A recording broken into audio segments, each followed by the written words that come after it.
Hello YouTube! Alright, today I'm gonna share with you my thoughts on iTunes LP.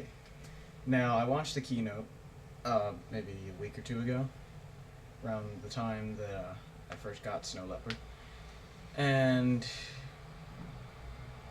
iTunes 9 was, well, no, it wasn't around when I got Snow Leopard, it was around when iTunes 9 came out. Yeah. But iTunes 9. Big update. Absolutely love it. The interface is much better, I think. It looks a little bit more... I don't know how Apple does it, but they make the interface just look more sleek and up-to-date with each release. It's pretty cool. But the thing I was most intrigued about was... Phantom Drawer. iTunes LP. Which, according to Steve Jobs,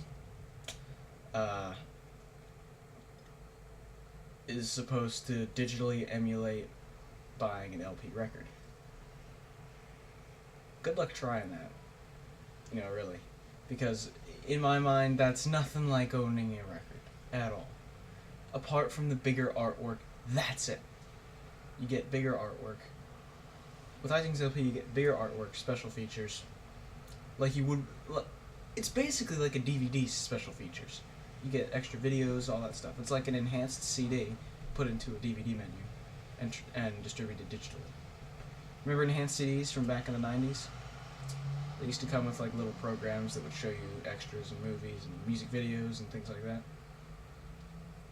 Well, iTunes LP is a lot like that, except they've incorporated it into a DVD menu-like interface. Which I think is a cool idea. I really like that. But I think iTunes LP is a very inaccurate name for it. Because it's in no way like a record. I mean, look right behind the camera. There's a record player. Look below that. Records. I mean, this is what it feels like to look through records. I should probably do it right side up. Or sideways. See, it's like going through books. Look at all that. Yes! I have more too, but, That, owning records, that's like a physical collection you can physically hold. I mean, you can physically hold these. It's nice. And the artwork is beautiful on tons of these. On the back, look at the snake. That's pretty cool. This album is, Yes, this is a Yes album, Relayer. It has one of my favorite Yes songs on it, Gates of Delirium, which I actually discovered from a Cassette Master video. His Panasonic high-end, his Panasonic 8-track recorder. He had the very end of the Gates of Delirium on it, which is the kind of ethereal guitar. I love it. Go on. It's, buy this album. It's... The Gates of Delirium is just pretty damn cool. One thing about LPs, you get, with some of them you get gatefold covers.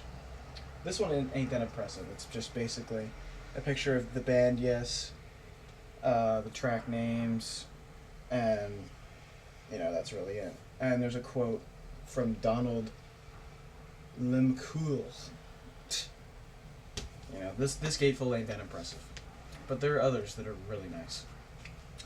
And another thing, you get, with an LP, you get, of course, a physical disc, and crazy good sound quality from an analog source. Nothing can beat analog source.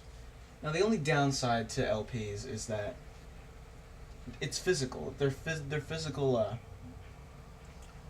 impressions into the disc. They're pressed. So, and this thing moves at a constant speed, so around the outer edges of the record, it's the better quality, but as you get to the inner parts, it sort of distorts a little bit because, it actually, it spins slower. The speed is actually slower, it's different on the needle as you get to the center. So theoretically, it's like when a tape runs slowly, it gets worse quality. Similar to that. Because it's faster on the outside and slower on the inside.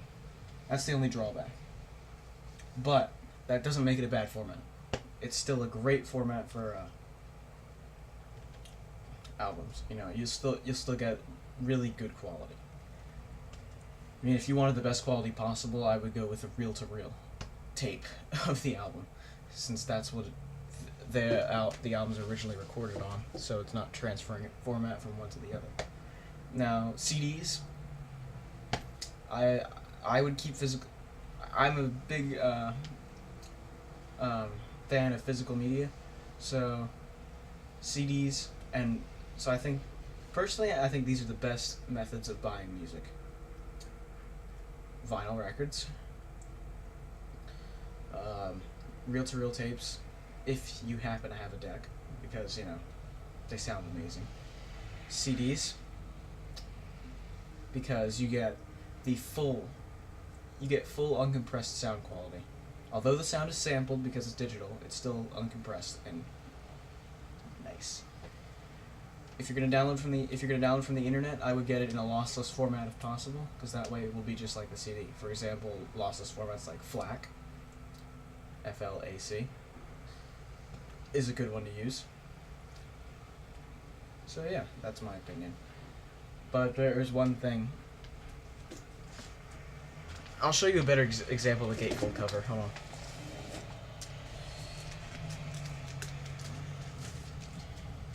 This is a good example because the cover, one of Beastie Boys' best albums. See, the front is the back of the plane, and this is the plane smashing into the wall over there.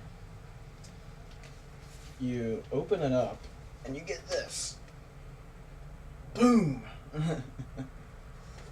And inside the gatefold cover are the Beastie Boys themselves, which I like better than the CD cover for sure, because you can see stuff like on his shirt he has a pin that says "Oh shit," and that's awesome. Look at that 80s digital watch.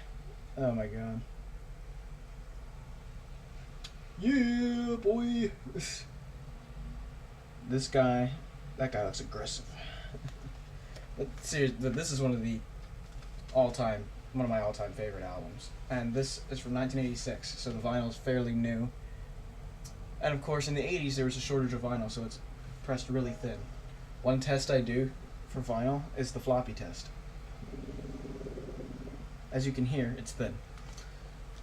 Nowadays, with newer albums, like I've seen Coheed and Cambria albums out on vinyl, they press them at 180 grams, which is thick vinyl.